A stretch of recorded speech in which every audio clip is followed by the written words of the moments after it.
Jisha Bijith.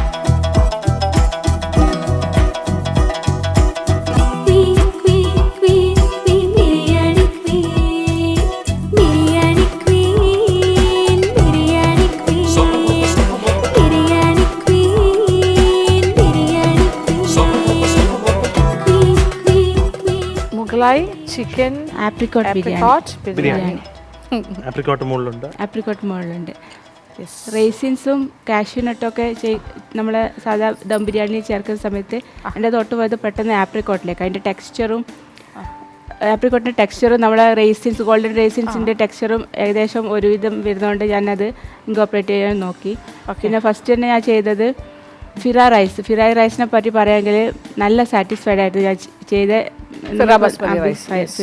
Basmati rice. അത് പിന്നെ എല്ലാവരും പറയുന്ന കാര്യമാണ് അല്ലേ, everybody satisfied with rice, basmati rice ഫിറയുടെ ആണ്. പക്ഷെ നല്ലതല്ലേ, ഇനി നിങ്ങൾ റെക്കമെൻഡ് ചെയ്യും അല്ലേ, നിങ്ങൾ വാങ്ങാനും ശ്രമിക്കും. നല്ല റിസൾട്ടാണ്, എനിക്ക് ഭയങ്കര ഇംപ്രസീവ് ആയിട്ട് തോന്നി. Very nice. Okay, maximum rich taste കൊണ്ടുവരാൻ ഞാൻ ട്രൈ ചെയ്തിട്ടുണ്ട്. ഓക്കെ, സാഫ്രോണിൻ്റെ ആ ഒരു ഫുഡ് സയൻസ് ആണോ പഠിച്ചത്? അല്ല, ഞാൻ കൊമേഴ്സ് ആണ്. കുറച്ചുകൂടെ മാരിനേറ്റ് ചെയ്ത് വെച്ചിട്ട് കുറച്ച് അധികം 2 hours ഒക്കെ വെച്ചിട്ടുണ്ടെങ്കിൽ നല്ല ടെൻഡർ ആയിരിക്കും. കുറച്ച് അതെല്ലാവരും പറയുന്ന ഒരു വിഷയമാണ്.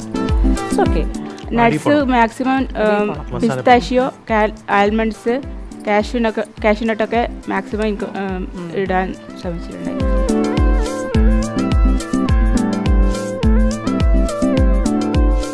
ചെറിയ ജീരകം വറുത്ത് പൊടിച്ചതാണ് ഇതിൻ്റെ ഫ്ലേവർ എന്ന് പറയുന്നത്. നമ്മുടെ നോർത്ത് ഇന്ത്യൻ ടേസ്റ്റ് കൊണ്ടുവരാൻ വേണ്ടിയിട്ട് അതൊക്കെ ശ്രമിച്ചിട്ടുണ്ട് അല്ലേ.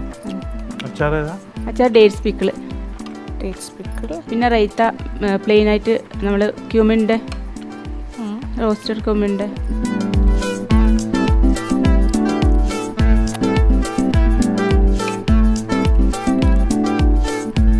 സ്പൈസസ് ഒക്കെ നന്നായി വന്നു. അതെ, കൊള്ളാം, നൈസ്, കൊള്ളാം കേട്ടോ.